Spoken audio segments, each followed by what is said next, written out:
সুপ্রিয় শিক্ষার্থী বন্ধুরা, কেমন আছো তোমরা? আশা করি ভালো আছো। পল্লবী মহিলা ডিগ্রি কলেজের অনলাইন ক্লাসে তোমাদের সবাইকে স্বাগত। তোমাদের সাথে যথারীতি আমি দেবনাথ সূত্রধর, প্রভাষক, অর্থনীতি পুরোটা সময় জুড়ে থাকবো।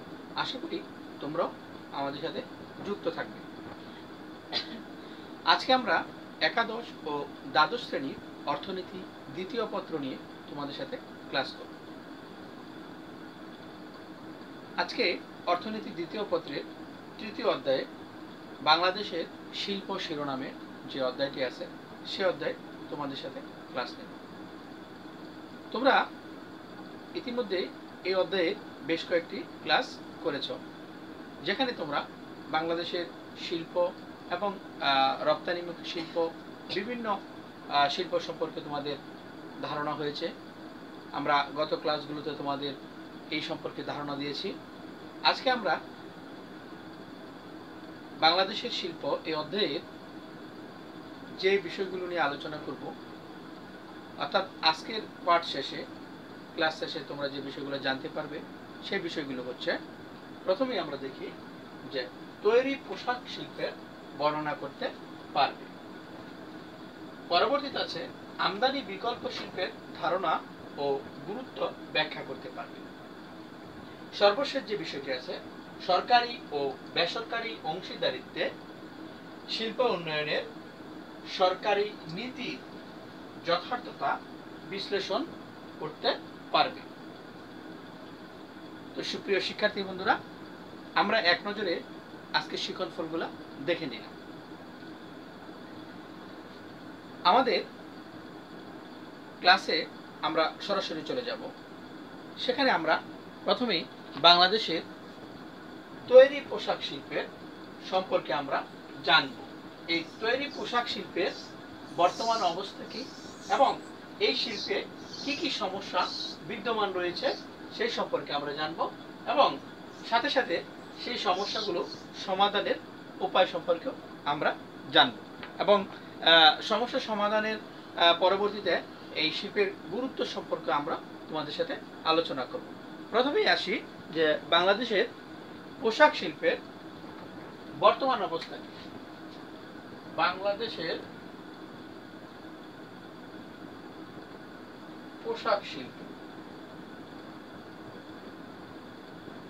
শিল্প, তারপরে আছে এর বর্তমান অবস্থা এবং এর সমস্যাগুলো কি। বাংলাদেশের পোশাক শিল্পের সমস্যা,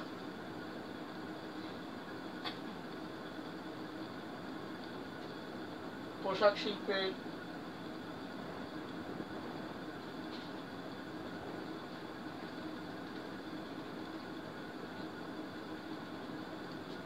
সমস্যা সমাধানের উপায়,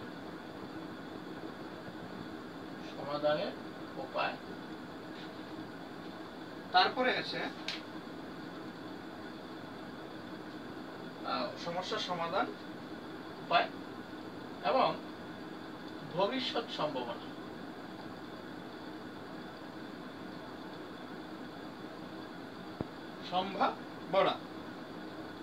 এবং বাংলাদেশের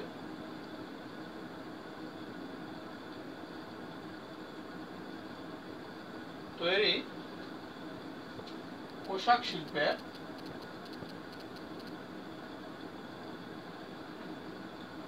গুরুত্ব। সুপ্রিয় শিক্ষার্থী বন্ধুরা, আমরা বাংলাদেশের পোশাক শিল্পের সমস্যা সম্পর্কে জানব এবং এই সমস্যা সমাধানের উপায় এবং ভবিষ্যৎ সম্ভাবনা কি সে বিষয়গুলো জানব। সর্বশেষ বাংলাদেশের তৈরি পোশাক শিল্পের যে গুরুত্ব আছে সে বিষয়টিও তোমাদের সামনে তুলে ধরব। বাংলাদেশের এই পোশাক শিল্পের যে সমস্যাগুলো বা পোশাক শিল্প কি সেই বিষয়গুলো তোমাদের সামনে তুলে, যে বাংলাদেশের পোশাক শিল্প অতি সম্ভাবনাময় বৈদেশিক মুদ্রা অর্জনকারী একটি শিল্প। 60-এর দশকে অভ্যন্তরীণ চাহিদা পূরণের জন্য দেশে প্রথম তৈরি পোশাক শিল্প গড়ে ওঠে। 70 দশকের গোড়ার দিকে এই শিল্পের সম্প্রসারণ ঘটতে থাকে এবং 1976 সালে সর্বপ্রথম এই শিল্পের উৎপাদিত পণ্য তথা তৈরি পোশাক রপ্তানি শুরু হয়। বাংলাদেশে তৈরি পোশাক শিল্পের বর্তমান অবস্থা। বর্তমানে পোশাক শিল্প বাংলাদেশের বৈদেশিক মুদ্রা আয় অর্জনকারী এককভাবে সর্ববৃহৎ শিল্প। গার্মেন্ট শিল্প বাংলাদেশের অর্থনীতির লাইফলাইন বলে পরিচিত। মোট রপ্তানি আয়ের প্রায় 2/3 বেশি আসে এই খাত থেকে। অর্থাৎ 2016-17 অর্থ বছরের ফেব্রুয়ারি 2017 পর্যন্ত সময়ে তৈরি পোশাক রপ্তানি করে বৈদেশিক মুদ্রা আয়ের পরিমাণ ছিল 9,563 মিলিয়ন মার্কিন ডলার এবং সর্বশেষ 2000 এই তথ্যটি আমাদের সামনে আছে যে 2017 পর্যন্ত। পরবর্তীতে আমরা যে বিষয়টি তোমাদের সামনে তুলে ধরব সেটি হচ্ছে 15-16 অর্থ বছরে বৈদেশিক মুদ্রা আয়ের পরিমাণ ছিল 14,784 মিলিয়ন মার্কিন ডলার এবং 15-16 অর্থ বছরে ছিল 14,784 মার্কিন ডলার এবং 14-15 অর্থ বছরে ছিল 13,065 মিলিয়ন মার্কিন ডলার এবং 76 এবং 77 অর্থ বছরে সম্পূর্ণ ব্যক্তিগত উদ্যোগে মাত্র গুটি কয়েক শিল্প প্রতিষ্ঠান পোশাক উৎপাদন ও রপ্তানি শুরু করে। 1984 সালে এই শিল্পের ইউনিটের সংখ্যা বৃদ্ধি পেয়ে 200-তে পৌঁছায়। বর্তমানে বাংলাদেশে ছোট বড় মিলিয়ে প্রায় 3,000-এরও অধিক শিল্প ইউনিট রয়েছে। বর্তমানে এই শিল্পের বৈদেশিক বিনিয়োগ শুরু হয়েছে। দেশের মোট 8টি রপ্তানি প্রক্রিয়াকরণ অঞ্চলে ফেব্রুয়ারি 2017 পর্যন্ত মোট 114টি তৈরি পোশাক শিল্প প্রতিষ্ঠান রয়েছে, যেখানে বিনিয়োগ রয়েছে প্রায় 1,535.39 মিলিয়ন মার্কিন ডলার। এর মধ্যে প্রায় 90% অশিক্ষিত এবং কম শিক্ষিত নারী শ্রমিক। নারীদের কর্মসংস্থানের ক্ষেত্রে এই শিল্প গুরুত্বপূর্ণ ভূমিকা রাখছে। বাংলাদেশের পোশাক শিল্পের উৎপাদিত পোশাকগুলোর মধ্যে জিন্স প্যান্ট, জ্যাকেট, গেঞ্জি, শার্ট, পায়জামা, ব্লাউজ, খেলাধুলার পোশাক, শীতকালীন পোশাক, নাইট ড্রেস ইত্যাদি উল্লেখযোগ্য। এইসব পোশাক আমেরিকা, ইউরোপের বিভিন্ন দেশে রপ্তানি হচ্ছে। বাংলাদেশের তৈরি পোশাকের সবচেয়ে বড় ক্রেতা দেশ হলো যুক্তরাষ্ট্র। যুক্তরাষ্ট্র পোশাক আমদানির ক্ষেত্রে কোটা আরোপ করা সত্ত্বেও ওই দেশে আমাদের মোট রপ্তানির প্রায় 47% পোশাক রপ্তানি হয় এবং যুক্তরাষ্ট্র সহ ফ্রান্স, ইতালি, যুক্তরাজ্য, কানাডা এবং ইউরোপীয় কমিশনভুক্ত দেশসমূহে বাংলাদেশের তৈরি পোশাক রপ্তানি হয়। বাংলাদেশের তৈরি পোশাক খাতে রপ্তানি ক্রমশ বাড়ছে। আমরা বাংলাদেশের এই রপ্তানি আয়ের অর্থাৎ তৈরি পোশাক থেকে যে রপ্তানি আয় হয় তার একটি হিসাব তোমাদেরকে বলবো, সেটি হচ্ছে 2016-17 অর্থ বছরে তৈরি পোশাক থেকে রপ্তানি হয়েছে 9,563 মিলিয়ন মার্কিন ডলার, যা মোট রপ্তানির প্রায় 41.9% এবং রপ্তানি প্রবৃদ্ধি হচ্ছে 0.8% প্রবৃদ্ধি হচ্ছে। এই তৈরি পোশাক শিল্পে যেসব সমস্যাগুলো রয়েছে সেই সমস্যাগুলো আমরা এখন জানবো। পোশাক শিল্প একটি দ্রুত বিকাশমান উজ্জ্বল সম্ভাবনাময় একটি শিল্প। বাংলাদেশে এই শিল্প খাতের বেশ কিছু সমস্যা রয়েছে।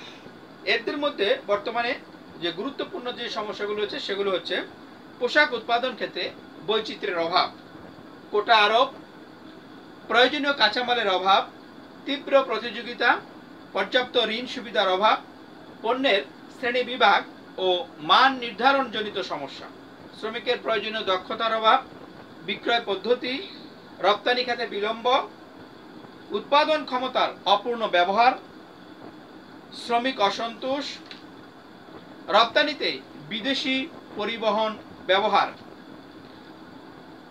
এবং অনুন্নত যোগাযোগ ব্যবস্থা ও রাজনৈতিক অস্থিরতা। বাংলাদেশের আলোচিত এসব সমস্যাগুলো পোশাক শিল্পের প্রসারে বাধা সৃষ্টি করছে বা ব্যাহত হচ্ছে। সংশ্লিষ্ট মহলের সহযোগিতায় উক্ত সমস্যাগুলো যদি আমরা অতি দ্রুত সমাধানের ব্যবস্থা গ্রহণ করতে পারি বা গ্রহণ করা হলে এই শিল্পের ভবিষ্যৎ অত্যন্ত উজ্জ্বল এবং সম্ভাবনাময় হয়ে উঠবে। বাংলাদেশের তৈরি পোশাক শিল্পের সমস্যা সমাধান এবং এর ভবিষ্যৎ সম্ভাবনা কি? আমরা বাংলাদেশের শিল্পক্ষেত্রে অত্যন্ত সম্ভাবনাময় বিকাশমুখী শিল্প হলো এই পোশাক শিল্প। এই শিল্পের বিদ্যমান সমস্যাগুলো সমাধান করা সম্ভব হলে এর ভবিষ্যৎ অত্যন্ত উজ্জ্বল হবে। আমরা কি কি ব্যবস্থা গ্রহণ করলে পরে এই সমস্যাগুলো সমাধান করতে পারি বা এই সমস্যাগুলো দূর করতে পারি সে সম্পর্কে আমরা কিছু সুপারিশ করতে পারি। সেই সুপারিশগুলো যেগুলো এই শিল্পের বিকাশে ত্বরান্বিত হবে এবং এই শিল্পের জন্য একটি উজ্জ্বল সম্ভাবনার দ্বার উন্মোচন করবে। প্রথমত আমরা বলতে পারি দক্ষ শ্রমিকের যোগান। দক্ষ শ্রমিকের যোগান করতে হবে। তৈরি পোশাক শিল্পে একটি শ্রমনিবিড় শিল্প যেহেতু, তাই এখানে আধা দক্ষ এবং অদক্ষ শ্রমিক রয়েছে। এদেরকে প্রাতিষ্ঠানিকভাবে যদি শিল্পের উপযোগী শিক্ষা এবং প্রশিক্ষণ দেওয়া যায় তবে শিল্পের জন্য প্রয়োজনীয় দক্ষ শ্রমিকের যোগান নিশ্চিত হবে। উৎপাদন ব্যয় কমানো এবং স্বল্প মূলধন ব্যয়, বিনিয়োগ ও উৎপাদনের মধ্যে সময় ব্যবধান কম। সরকারি পৃষ্ঠপোষকতা। সরকারের আন্তরিক প্রচেষ্টা থাকলে বিদ্যমান যে অসুবিধাগুলো রয়েছে সহজেই তা দূর করা সম্ভব। বিশেষত এই শিল্পের উপযোগী উদার শিল্পনীতির বাস্তবায়ন করা হলে এর বিকাশ ত্বরান্বিত হবে। এছাড়াও আইন শৃঙ্খলা ব্যবস্থা উন্নয়ন ঘটিয়ে এই শিল্পের বাড়তি ঝামেলা কমিয়ে আনা যায়। বিদেশি বিনিয়োগের ক্ষেত্রে সুবিধা। বিদেশি বিনিয়োগকারীগণ বাংলাদেশের এই সম্ভাবনাময় শিল্পে যখন বিনিয়োগ করবে তারা উদ্গ্রীব বিনিয়োগ করার জন্য তাদের জন্য পর্যাপ্ত সুযোগ সুবিধা প্রদানের মাধ্যমে এই খাতে প্রয়োজনীয় পরিমাণ বৈদেশিক বিনিয়োগ আকৃষ্ট করা সম্ভব এবং অন্যান্য যেসব সুবিধাগুলো আছে সেগুলো আমাদেরকে সৃষ্টি করতে হবে। এই শিল্পে বিদ্যমান সমস্যাগুলো অতি সহজেই দূর করা সম্ভব। সরকারের ইতিবাচক মনোভাব, উদার শিল্পনীতির বাস্তবায়ন এবং প্রশাসনিক দক্ষতা বৃদ্ধির মাধ্যমে শিল্প বিকাশের বাধাসমূহ অপসারণ করা যায়। শিল্প উন্নয়নের ক্ষেত্রে বাধা বিপত্তি দূর হলে উন্নয়নের পথ সুগম হবে। ফলে তৈরি পোশাক শিল্পের যে অপার সম্ভাবনা তার নতুন দিগন্তের উন্মোচন ঘটবে। সুপ্রিয় শিক্ষার্থী বন্ধুরা, বাংলাদেশের তৈরি পোশাক শিল্পের গুরুত্ব সম্পর্কে এখন তোমাদের সামনে আলোচনা করব। যে স্বল্প আয়তনে এই বাংলাদেশের জনসংখ্যা অনেক বেশি। বাংলাদেশের তৈরি পোশাক শিল্প শ্রমনিবিড়। বাংলাদেশের বিপুল পরিমাণে জনগোষ্ঠী কর্মসংস্থান সৃষ্টি ও বৈদেশিক মুদ্রা অর্জন করার ক্ষেত্রে এই শিল্প এক নতুন সম্ভাবনা জাগিয়ে তুলছে। তাই এই শিল্পের গুরুত্ব বাংলাদেশের জন্য অত্যন্ত গুরুত্বপূর্ণ। প্রথমত যদি বলি কর্মসংস্থান সৃষ্টি, নারী শ্রমিকদের কর্মসংস্থান, তৈরি পোশাকের অভ্যন্তরীণ চাহিদা পূরণ, বৈদেশিক মুদ্রা অর্জন, জীবনযাত্রার মান বৃদ্ধি, অর্থনৈতিক সমৃদ্ধি অর্জন এবং রাজস্ব বৃদ্ধি ও বিনিয়োগ বৃদ্ধি। সর্বশেষ যে কথাটি বলবো সেটা হচ্ছে পণ্য পরিবহনে বিনিয়োগ। তৈরি পোশাক শিল্প বাংলাদেশের একটি শক্তিশালী রপ্তানি নির্ভর শিল্প খাত। এই শিল্প বিকাশে আরো ত্বরান্বিত করতে হলে এই শিল্পকে রাজনীতির বাইরে রাখতে হবে এবং দেশি বিদেশি চক্রান্ত নস্যাৎ করতে হবে। সুপ্রিয় শিক্ষার্থী বন্ধুরা, আমরা এতক্ষণ বাংলাদেশের তৈরি পোশাক শিল্পের বর্তমান অবস্থা, এই শিল্পে বিদ্যমান সমস্যাগুলো এবং সমাধানের উপায় ও ভবিষ্যৎ সম্ভাবনা নিয়ে তোমাদের সামনে আলোচনা করলাম এবং সর্বশেষ যে বিষয়টি বললাম যে এই পোশাক শিল্পের গুরুত্ব, বাংলাদেশের অর্থনীতিতে পোশাক শিল্পের কতটুকু গুরুত্ব রয়েছে এবং কি পরিমাণ গুরুত্ব রয়েছে সেই বিষয়গুলো তোমাদের সামনে উপস্থাপন করলাম। এখন আমরা আমদানি বিকল্প শিল্প সেটি তোমাদের সামনে আলোচনা করব। আমদানি বিকল্প শিল্প কি?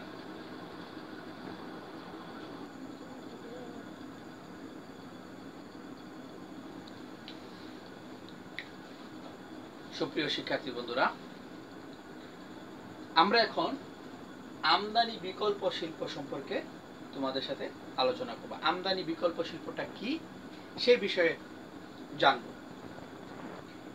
একটি দেশ তার সামর্থ্য অনুযায়ী বিভিন্ন দ্রব্য উৎপাদন করে নিজেদের ভোগের ব্যবস্থা ও প্রয়োজনের অতিরিক্ত দ্রব্য বিদেশে রপ্তানি করতে পারে, কিন্তু ওই দেশ তাদের প্রয়োজন মেটানোর জন্য উৎপাদন না করে বিদেশ থেকে আমদানি করলে পরনির্ভরশীলতা বাড়ে, কর্মসংস্থানের সুযোগ সংকুচিত হয়, জনগণের আয় হ্রাস পায়, প্রাকৃতিক সম্পদের সুষ্ঠু ব্যবহার হয় না। আমদানি ব্যয় বৃদ্ধি ও লেনদেন ভারসাম্য ঘাটতি দেখা দেয়। বৈদেশিক মুদ্রার অপচয় হয়। বিদেশ থেকে যে সকল পণ্য আমদানি করা হয় সে সকল পণ্য নিজেদের দেশে বা নিজের দেশে উৎপাদন করতে শিল্প কলকারখানা স্থাপন করাকেই আমদানি বিকল্প শিল্প বলে। অর্থাৎ বিদেশ থেকে আমরা যেসব পণ্য আমদানি করি সেসব পণ্য আমদানি না করে সেই সকল পণ্য নিজের দেশে উৎপাদন করাকে বা উৎপাদন করার জন্য শিল্প কারখানা স্থাপন করাকে বলা হয় আমদানি বিকল্প শিল্প। অর্থাৎ আমদানি না করে উক্ত দ্রব্য দেশের অভ্যন্তরে শিল্প স্থাপন করে উৎপাদনের ব্যবস্থাই হলো আমদানি বিকল্প শিল্প। শিক্ষার্থী বন্ধুরা, আমদানি বিকল্প শিল্প কি, এর গুরুত্ব, আমদানি বিকল্প শিল্পের গুরুত্ব। আমদানি নির্ভর কোনো দেশের জন্যই শুভ ইঙ্গিত বহন করে না। আমদানি নির্ভরতা কোনো একটি দেশের জন্যই, যে কোনো দেশের জন্যই একটি অশুভ লক্ষণ। আমদানি করলে যেমন একদিকে বৈদেশিক মুদ্রার অপচয় হয়, অপরদিকে জাতি একটি পরনির্ভরশীলতার শেকলে আটকা পড়ে থাকে। আমদানি বিকল্প শিল্পের গুরুত্ব বাংলাদেশের প্রেক্ষিতে আমরা যদি বলি যে বাংলাদেশের প্রেক্ষিতে এই আমদানি বিকল্প শিল্পের গুরুত্ব কতটুকু। প্রথমত আসে বৈদেশিক মুদ্রার সাশ্রয়। আমদানি বিকল্প শিল্প স্থাপন করতে পারলে প্রচুর পরিমাণে বৈদেশিক মুদ্রা বেঁচে যাবে। এর ফলে দেশ অর্থনৈতিকভাবে দ্রুত এগিয়ে যেতে পারবে। বাংলাদেশ ভোগ্য দ্রব্য সহ অনেক মূলধনী জাতীয় দ্রব্য বিদেশ থেকে আমদানি করে। এগুলো দেশে উৎপাদন করতে পারলে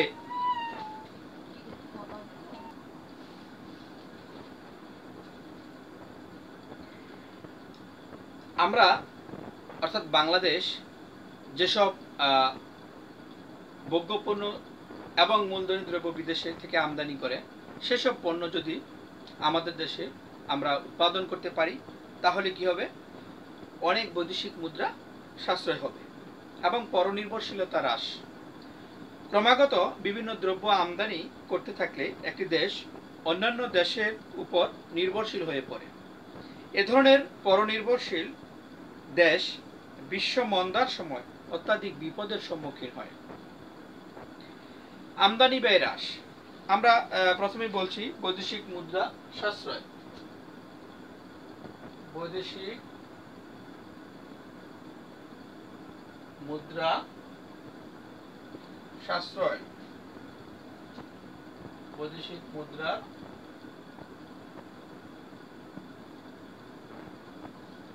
সাশ্রয়। তারপরে বলছে পরনির্ভরশীলতা হ্রাস। পরনির্ভরশীলতা হ্রাস।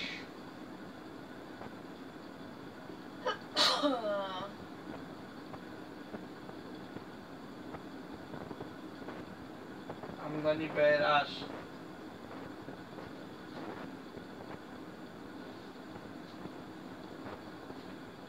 লেনদেনের ভারসাম্য অনুকূল হবে।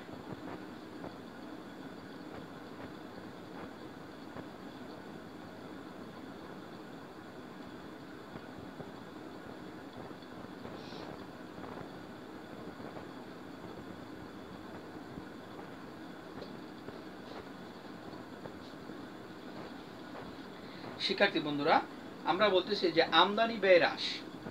একটি দেশ বিদেশ থেকে যে সকল দ্রব্য আমদানি করে সেগুলোর কোনো একটি দ্রব্যের শিল্প স্থাপন করে নিজ দেশে উৎপাদন করতে পারলে আমদানি যে ব্যয়টা হয় সেটি হ্রাস পাবে এবং লেনদেনের ভারসাম্য অনুকূল হবে। আমদানি হ্রাস করে শিল্প স্থাপন ও রপ্তানি বৃদ্ধি করলে লেনদেনের ভারসাম্য অনুকূল হবে এবং কর্মসংস্থান বৃদ্ধি ও জনগণের আয় বৃদ্ধি। কর্মসংস্থান বৃদ্ধি, কর্মসংস্থান বৃদ্ধি, জনগণের আয় বৃদ্ধি,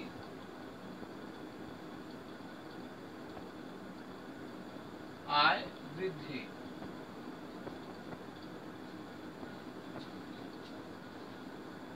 রপ্তানি বৃদ্ধি, অর্থনৈতিক উন্নয়ন।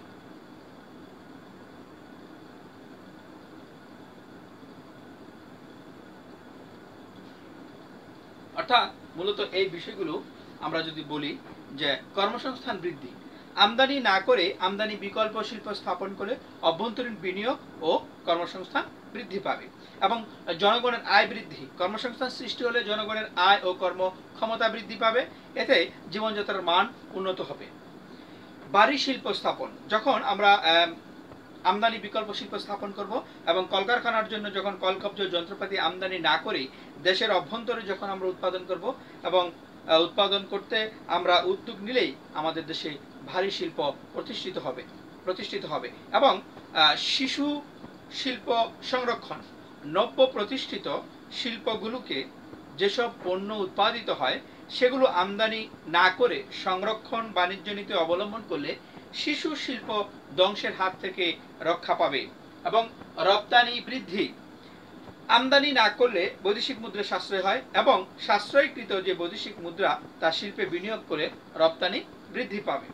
অর্থনৈতিক উন্নয়ন, আমদানি নির্ভরতা হ্রাস করে দেশের অভ্যন্তরে শিল্প স্থাপন হলে বা স্থাপিত হলে দেশ অর্থনৈতিকভাবে সমৃদ্ধশালী হবে, দেশ ধারাবাহিকভাবে উন্নয়নের দিকে এগিয়ে যাবে।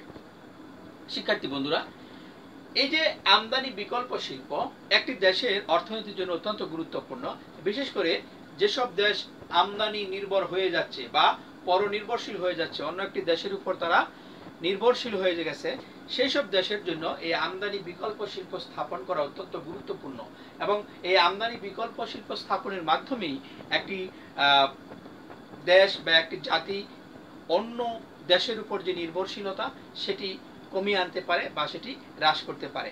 এতে করে তারা একটি দেশ স্বাবলম্বী হতে পারে এবং আত্মনির্ভরশীল হতে পারে এই আমদানি বিকল্প শিল্প স্থাপনের মাধ্যমে। শিল্প উন্নয়নে সরকারি নীতি এবং সরকারি বেসরকারি যে অংশীদারিত্ব সেই বিষয়গুলো এখন তোমাদের সামনে আলোচনা করব। সুপ্রিয় শিক্ষার্থী বন্ধুরা, আজকের ক্লাসের যে শিখন ফল, আমরা ক্লাসের শুরুতেই যে তোমাদেরকে শিখন ফল দিয়েছিলাম তার সর্বশেষ যে পয়েন্টটি ছিল সেটি ছিল শিল্প উন্নয়নের সরকারি নীতি অর্থাৎ সরকারি ও বেসরকারি অংশীদারিত্ব। এই সরকারি এবং বেসরকারি অংশীদারিত্ব অর্থাৎ পিপিপি, হ্যাঁ, আমরা এই বিষয়গুলো সম্পর্কে তোমাদের সামনে এখন আলোচনা করব যে সরকারি এবং বেসরকারি অংশীদারিত্ব কি। বাংলাদেশ এখনো শিল্পে পিছিয়ে আছে। সরকার বিভিন্ন সময় শিল্প উন্নয়নের পদক্ষেপ গ্রহণ ও তা বাস্তবায়নের চেষ্টা করে। শিল্প উন্নয়নের জন্য সরকার এই ধরনের পদক্ষেপ গ্রহণ করলে তাকে শিল্পনীতি বলে। বর্তমান সরকারের রূপকল্প 2021 এর অন্যতম প্রধান লক্ষ্য হলো বাংলাদেশকে একটি শিল্প সমৃদ্ধ দেশে পরিণত করা এবং মধ্যম আয়ের দেশে পরিণত করা। সেই লক্ষ্য বাস্তবায়নের জন্য সরকার জাতীয় শিল্পনীতি 2010 ঘোষণা করে। এই শিল্পনীতির মূল নীতি হিসেবে বিশ্বায়ন, উদারীকরণ এবং বেসরকারি অংশগ্রহণকে অগ্রাধিকার দেওয়া হয়েছে। শিল্পনীতি 2010 এর লক্ষ্য এবং উদ্দেশ্যগুলো যদি আমরা একটু তোমাদের সামনে তুলে ধরি তাহলে বিষয়টি হবে এরকম যে শিল্পের উন্নয়ন প্রক্রিয়া গতি সঞ্চার করা, বেসরকারি শিল্প খাতের উন্নয়ন ত্বরান্বিত করা, সরকারি শিল্প কারখানায় উৎপাদন বৃদ্ধি করা, শিল্পে উৎপাদিত পণ্যের রপ্তানি বৃদ্ধি, প্রত্যক্ষ বৈদেশিক বিনিয়োগ বৃদ্ধি, জাতীয় আয়ে শিল্প খাতের অবদান বৃদ্ধি, মানব সম্পদ উন্নয়ন, শিল্পে কর্মসংস্থান বৃদ্ধি, পরিবেশ বান্ধব শিল্পের বিকাশ, সম্পদের সুষ্ঠু ব্যবহার নিশ্চিতকরণ। এই বিষয়গুলি মূলত 2010-এ যে শিল্পনীতি ঘোষণা করা হয় সেই 2010-এর শিল্পনীতির লক্ষ্য এবং উদ্দেশ্যগুলো ছিল। আমরা সরকারি এবং বেসরকারি অংশীদারিত্ব কি সেই বিষয়টি যদি বলি, যে বাংলাদেশের মতো একটি দরিদ্র দেশের সরকারের একার পক্ষে কখনোই শিল্পের বিকাশ ও উন্নয়ন করা সম্ভব নয়। বিপুল বেকার জনগণের জন্য কর্মসংস্থানের সুযোগ সৃষ্টি ও তাদের জীবনযাত্রার মান উন্নয়ন করা সরকারের একার পক্ষে সম্ভব নয়। দেশের অর্থনৈতিক ভিত মজবুত করতে সরকারের পাশাপাশি বেসরকারি উদ্যোগেরও প্রয়োজন রয়েছে। বেসরকারি অংশগ্রহণ ব্যতীত শিল্প সমৃদ্ধ দেশ গড়ে তোলা সম্ভব নয়। সরকার বিষয়টি অনুধাবন করতে পেরে জাতীয় শিল্পনীতি 2010 এর বেসরকারি অংশগ্রহণকে সর্বোচ্চ গুরুত্ব দেওয়া হয়েছে। এই শিল্পনীতির অন্তর্নিহিত উদ্দেশ্যগুলো হলো উৎপাদনশীল কর্মসংস্থান সৃষ্টি করা, নারীদেরকে শিল্পায়ন প্রক্রিয়ার মূল ধারায় নিয়ে আসা এবং দারিদ্র্য দূরীকরণ। তাই যেখানে স্বল্প পুঁজিঘন শিল্পের পরিবর্তে শ্রমঘন শিল্প স্থাপনের গুরুত্ব দেওয়া হয়েছে। ক্ষুদ্র ও কুটির শিল্প স্থাপনে নারী উদ্যোক্তাদের বিভিন্ন সুযোগ সুবিধা ব্যবস্থা করা হচ্ছে।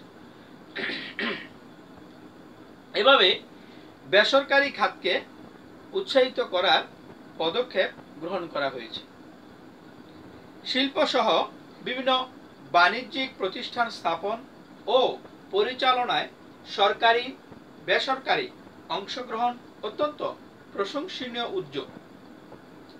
সরকারি এবং বেসরকারি অংশগ্রহণের ফলে যে বিশেষ দুই দিকেরই অর্থাৎ সরকারি এবং বেসরকারি অংশগ্রহণের ফলাফল যদি আমরা বলি যে ফলাফল কি হতে পারে, আমরা সেই বিষয়গুলো তোমাদের সামনে উপস্থাপন করব।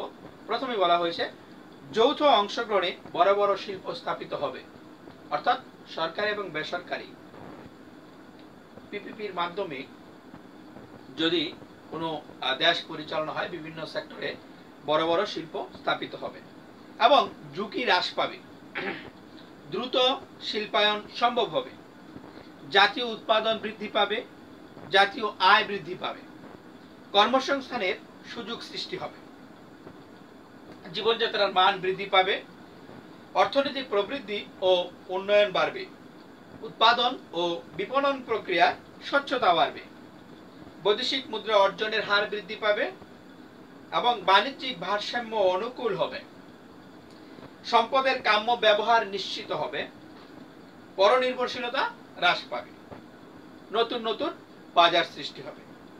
এভাবেই বাংলাদেশের দ্রুত শিল্পায়ন, কর্মসংস্থান সৃষ্টি ও দারিদ্র্য বিমোচনের লক্ষ্যকে সামনে রেখে সরকার পাবলিক প্রাইভেট পার্টনারশিপ অর্থাৎ পিপিপি এর যে পদক্ষেপ গ্রহণ করেছে তা অত্যন্ত প্রশংসার দাবিদার বা প্রশংসার দাবি রাখে। আমাদের প্রত্যাশা এদেশে শিল্পক্ষেত্রে সরকারি এবং বেসরকারি অংশগ্রহণ বাড়লে দেশ দ্রুত শিল্পায়নের দিকে এগিয়ে যাবে।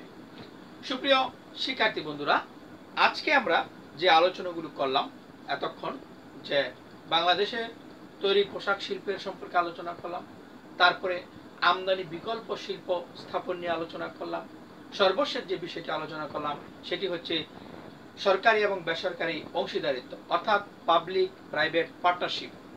এই যে তিনটি আজকের আলোচনার তিনটি গুরুত্বপূর্ণ বিষয়, এবং এই আজকের আলোচনা থেকে তোমরা তৈরি পোশাক সম্পর্কে জানতে পারলে, তৈরি পোশাক শিল্পের বিকাশ সম্পর্কে জানতে পারলে এবং বর্তমান সমস্যা ওর সমাধান সম্পর্কে জানতে পারলে এবং এর ভবিষ্যৎ সম্ভাবনা সম্পর্কে তোমরা আজকে অবগত হলে। পরবর্তীতে আমরা বলেছি যে আমদানি বিকল্প শিল্প, আমদানি বিকল্প শিল্পটা কি সে সম্পর্কে তোমরা জানলে যে আমদানি বিকল্প শিল্প হলো আমরা যেসব শিল্প পণ্য বিদেশ থেকে আমদানি করে নিয়ে আসি সেসব শিল্প পণ্য বিদেশ থেকে আমদানি না করে দেশের অভ্যন্তরে উৎপাদন করে চাহিদা পূরণ করাকেই আমদানি বিকল্প শিল্প স্থাপন বলা হয়। এবং সর্বশেষ যে বিষয়টি বললাম যে সরকারি এবং বেসরকারি অংশীদারিত্ব অর্থাৎ পাবলিক প্রাইভেট পার্টনারশিপ, এই পিপিপির মাধ্যমে দেশে বড় বড় সেক্টরে অর্থাৎ বড় বড় খাতগুলোতে যখন এই সরকারি এবং বেসরকারি যৌথভাবে কাজ করবে। এই পিপিপির মাধ্যমে যখন যৌথভাবে কাজ করবে সরকার এবং বেসরকারি প্রতিষ্ঠান, তখন দেশে বড় বড় শিল্প প্রতিষ্ঠান গড়ে উঠবে। এবং বড় বড় শিল্প প্রতিষ্ঠান যখন গড়ে উঠবে এবং এই সরকারি এবং বেসরকারি দুটি খাত একসাথে কাজ করা, এখানে ঝুঁকি কমে আসবে এবং দেশে কর্মসংস্থানের সৃষ্টি হবে, দেশের মানুষের আয় বাড়বে, জীবনযাত্রার মান উন্নয়ন হবে এবং যোগাযোগ ব্যবস্থার উন্নয়ন হবে এবং সর্বোপরি দেশ উন্নয়নের দিকে এগিয়ে যাবে। এভাবে আমরা একটি দেশের সামগ্রিক উন্নয়নকে ত্বরান্বিত করতে পারি এই পিপিপি অংশগ্রহণের মাধ্যমে, অর্থাৎ সরকারি এবং বেসরকারি অংশীদারিত্বের মাধ্যমে। তো সুপ্রিয় শিক্ষার্থী বন্ধুরা, আজকের আলোচনার যদি আমরা সারাংশ টানি তাহলে বলবো যে আমরা তৈরি পোশাক শিল্প কি, তৈরি পোশাক শিল্পের বর্তমান অবস্থা এবং সমস্যা ও সমাধানের উপায়, ভবিষ্যৎ সম্ভাবনা, সে সম্পর্কে আমরা আলোচনা করলাম। আমরা আমদানি বিকল্প শিল্প সম্পর্কে আলোচনা করলাম। আমরা সরকারি এবং বেসরকারি অংশীদারিত্ব নিয়ে আলোচনা করলাম। তো আশা করি এই বিষয়গুলো তোমরা বাসায় একটু অনুশীলন করবে, তাহলেই তোমরা এই সম্পর্কে আরো জানতে পারবে এবং এই সম্পর্কে তোমাদের ধারণাগুলো আরো পরিষ্কার হবে। তো সুপ্রিয় শিক্ষার্থী বন্ধুরা, আজকের আলোচনা এখানেই শেষ করব। তোমরা এই করোনাকালীন সময়ে অবশ্যই স্বাস্থ্য সচেতন থাকবে এবং স্বাস্থ্যবিধিগুলো মেনে চলবে। অনলাইনে যে ক্লাসগুলো হচ্ছে সেই ক্লাসগুলো তোমরা নিয়মিত করবে এবং এখান থেকে তোমরা যে ক্ষতিটুকু হচ্ছে তোমাদের শিক্ষা প্রতিষ্ঠান বন্ধ থাকার জন্য তার কিছুটা হলেও তোমরা পুষিয়ে নিতে পারবে। আশা করি তোমরা আমাদের সাথে সবসময় যুক্ত থাকবে। তো শিক্ষার্থী বন্ধুরা, তোমাদের সবার সুস্বাস্থ্য এবং দীর্ঘায়ু কামনা করে আজকে এখানেই শেষ করছি। সবাইকে ধন্যবাদ।